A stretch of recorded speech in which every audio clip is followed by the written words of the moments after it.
And so what I want to talk about today, the most effective system for getting contracts. We're going to go through this. Some of you guys have heard most of this before. Some of you guys maybe not have heard this before, but regardless of the situation, it's always a good reminder service in case you're missing something. Okay. Now this is just a system that I created over the years of doing thousands of deals. And I wasn't taught this by anybody. It's just kind of naturally how my business worked out as I learned how to get more contracts and how to do more deals.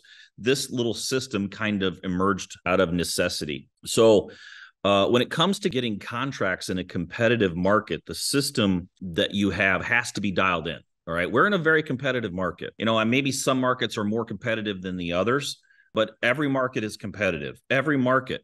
It doesn't matter where you're at. If you choose to be a wholesaler or do deals in that market, you're going to have some competition. When the real estate markets go up, the competition comes out of the woodwork. Okay. So just kind of always remember that. I know some people always like, oh man, that guy's in an easier market than me or something like that. And that's probably not the case, guys. Probably not the case. Every market is competitive, and the system you use has to be dialed in if you want to get the most contracts or get some momentum. So we're going to go through this whole system. All right. I want to go through this all step by step and show you how, what I call the most effective system for getting contracts.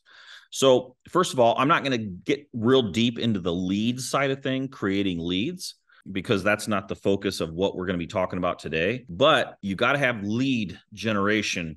Get leads to come in. Okay. You got to have leads. Once you do your marketing and you start bringing in leads, it doesn't matter how you do your marketing, texting, cold calling, direct mail, TV, billboards, radio. I don't care how you're doing your marketing. When you do your marketing, leads are going to come in.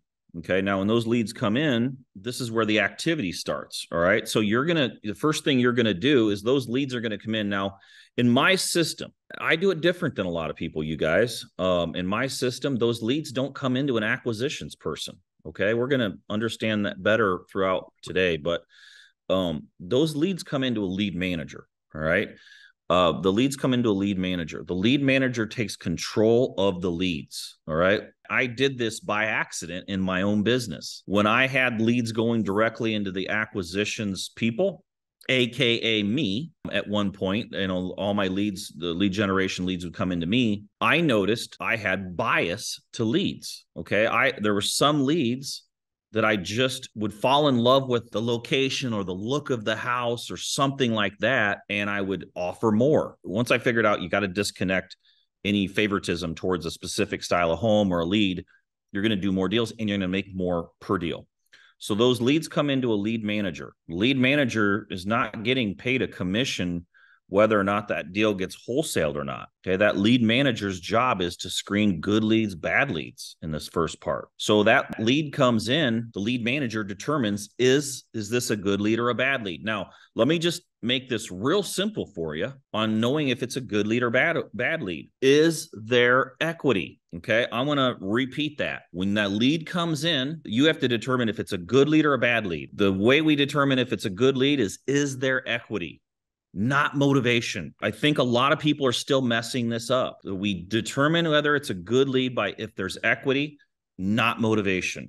We don't know enough about the seller yet. We don't know enough about the seller. And if you've got a lead sheet that you're filling out, that the lead manager's filling out, and you ask the question, why are you selling? That seller might put something, well, I just thought I'd see what kind of price you could give me. A lot of people at that point, when they hear that, they exit. They don't even call the lead back. Like most people, you guys, they know enough now. If the person who seems really anxious to sell is at a disadvantage, they know that. So a lot of times they've got a front that they put out and they just say something like, hey, I just want to see what you'll offer me. But that doesn't mean they're not motivated. I've been motivated to sell properties lots of times. Say that, because I'd be at a disadvantage. So if you're screening leads based on motivation, you're messing it up. If you're screening leads based on motivation, you're missing deals that could be done. So when that lead comes in, if there's equity, it's a good lead. Okay, now let me help you understand this a little further. I didn't say if the seller was asking the right price. I said, is there equity? Let me give you an example. A lead comes in, the house is worth $100,000. The seller owes nothing and is asking 110. Is that a good lead? some people might say, no, that's not a good lead because the seller's actually asking more than the house is even worth, but they have equity.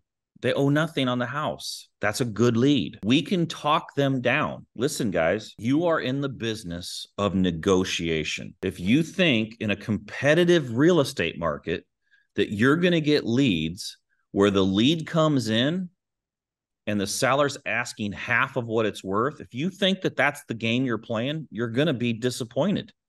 Now, I'm not saying every once in a while you won't get a lead like that. It happens to us probably a little more often than some people because we make a lot more offers, but those leads are not going to happen very often in a competitive market. So if you're basing your business around, I just want to find a seller that's going to give me their house for nothing, you're going to be disappointed, right? Your job is, this is a negotiation tactic. This is a negotiation business.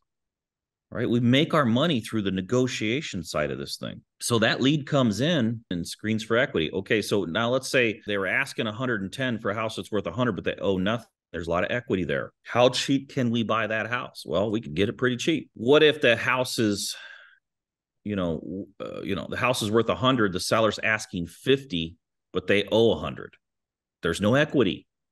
There's no equity. They're delusional. This happens sometimes. They don't even know what they owe sometimes. We need enough equity to make it work. What's a good amount? You need to have 30 to 50% equity. This is why we pull lists for people that have high equity, right? If you think about some of the lists that we pull, high equity is what we're looking for. That's why that's the list that we pull. Okay, so those leads are coming in. We're screening them good lead, bad lead. Okay, good leads, those get sent to acquisitions now. Bad leads, you kill them. Okay, you kill the lead.